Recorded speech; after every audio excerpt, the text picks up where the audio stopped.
ಹೊರಹಾಕಿ ಇನ್ನಂತ ಹೇಳ್ಕೊಳ್ಳೋದಾವ ಹರಿ ಆಯ್ತಾ ಇರ್ತಾರೆ ಅವರಿಬ್ಬರ ಮೇಲೆ ಟೀಕಾ ಮಾಡ್ತಿದ್ದಾರೆ. ಎಲ್ಲಿ ದುಡ್ಡದೆ ಇವರು, ದುಬೈದಲ್ಲಿ ಎಷ್ಟು ದುಡ್ಡಿದೆ, ಎಷ್ಟು ಮಾಡ್ಕೊಂಡಿದ್ದಾರೆ ಇವರು ಲಿಂಗಾಯತ್ ಹೆಸರು ಮೇಲೆ. ಕೋವಿಡಲ್ಲಿ ಎಷ್ಟೆಷ್ಟು ಔಷಧ ಹೊಡ್ಕೊಂಡಾರ ಮಾಡ್ಯಾರ, ಅದು ಲಿಸ್ಟ್ ಕೊಡ್ರಿ ಹೊರಗೆ ಬಿಡುಗಡೆ ಅಂತ ಮಾಡ್ರಿ ಅಂತ ಹೇಳ್ತಾ ಇದ್ದಾರೆ. ಇತ್ತೀಚೆಗೆ ಬೈರೂರಿಗೆ ಬಂದಾಗ ಮತ್ತೆ ಅದೇ ಹಳೆಯ ಅವರ ತಂದೆ ಇವರು ಯಡಿಯೂರಪ್ಪನವರ ಅದು ತಂದೆ ಮಕ್ಕಳ ಪಾರ್ಟಿ ಮೇಲೆ ಅವರಿಬ್ಬರ ಮೇಲೆ ಅಂತ ಭಾಳಷ್ಟು ಟೀಕೆ ಅದಾವೆ. ಅವ್ರ ಮೇನ್ ಗುರಿ ಅವ್ರನ್ನ ತೆಗೀರಪ್ಪ ನೀವು ಅಂದ ನಾನು BJP ಇರ್ತೀನಿ ಅನ್ನೋ ಮಾತು ಮಾತಾಡ್ತಾ ಇದ್ದಾರೆ. ಇರಲಿ, ಅದು ಅಭಿಪ್ರಾಯ. ಮತ್ತು BJP ಬಿಟ್ಟಂತ ವಿಷಯ ಆಯ್ಕೆ ಮಾಡಿ ಮಾಡ್ತದೆ ಮಾಡಲಿ. ಬಟ್ ಈಗ ಮಾತ್ರ ಪಕ್ಷ ಕಟ್ಟುವುದರಿಂದ ಒಂದು ಹೆಜ್ಜೆ ಹಿಂದೆ ಸರಿದ್ದಾರೆ. ಅದು ಅವ್ರ ದೃಷ್ಟಿಯಿಂದ ಒಂದು ಸ್ವಲ್ಪ ನೋವು ಅನಿಸಿದ್ರು ಸಹಿತ ಮುಂದೆ ಹೋಗಿ ಇದು ಮಾಡೋಕ್ಕಿಂತ ಸ್ಕೂಲಿಗಿಂತ ಬೀಳುಗಿಂತಲೂ ಈಗ ಎಚ್ಚರಾಗಿದ್ದು ಒಳ್ಳೆಯದು.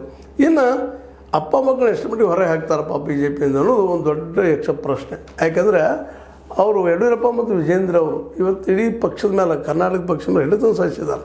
ಒಂದು ರೀತಿಯಿಂದ ಮೋದಿ ಅವ್ರ ಸಹಿತ ಹಿಡಿತಿಲ್ಲ ಅನ್ನೋದು ಈಗಾಗಲೇ ಹಲವು ಸಲ ಸ್ಪಷ್ಟ ಆಗ್ಯದ. ಮತ್ತು ಅದೇ ಕಾರಣ ಎಲ್ಲ ತಿಳಿದು ಬಂದದ ವಿಷಯದಲ್ಲಿ. ಯಾಕಂದರೆ ವಿಧಾನಸಭಾ ಚುನಾವಣೆ ಮತ್ತು ಲೋಕಸಭಾ ಚುನಾವಣೆ ದೊಡ್ಡ ಎಕ್ಸಾಂಪಲ್ ಇತ್ತೀಚೆಗೆ ಆದಿದ್ದು. ಮೋಸ್ಟ್ಲಿ ಇದು ಇಂಥದ್ದು ರಿಸಲ್ಟ್ ಮುಂದಿನ ದಿನಗಳಲ್ಲಿ ಬರುವಂಥ ಸಾಧ್ಯತೆಗಳಿದ್ದಾವೆ.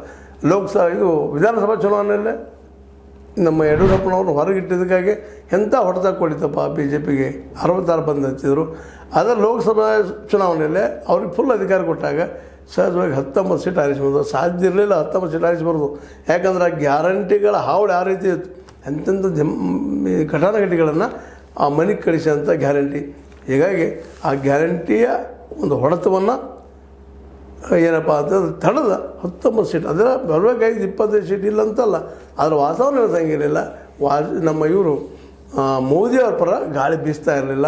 ಮತ್ತು ಅದರಲ್ಲೂ ಅತಿ ಹಿಂದುತ್ವವಾದವನ್ನು ಜನ ಲೈಕ್ ಮಾಡ್ತಾ ಇರಲಿಲ್ಲ. ಅದಕ್ಕೆ ಸಾಕ್ಷರ ಶಿವಮೊಗ್ಗದಲ್ಲೇ ನಮ್ಮ KH ನಮ್ಮ ಈಶ್ವರಪ್ಪನವ್ರು ಸೋತಿದ್ದು ದೊಡ್ಡ ಸಾಕ್ಷಿ. ಇಂಥ ಅನೇಕ ಆಗಿದ್ದಾವೆ ಘಟನೆಗಳು. ಇದರ ಅರ್ಥ ಇಷ್ಟ ಕೇವಲ ನಾವು ಹಿಂದುತ್ವಗಳು ನಾವು ಗೆಲ್ತೀವಿ ಮಾಡ್ತೀವಿ ಸಾಧ್ಯ ಐತಿ ಅನ್ನುವಂಥದ್ದು ಅದು ಅವರ ಅತಿ ವಿಶ್ವಾಸವೋ ಅದು ಅತಿ ಏನು ನನಗೆ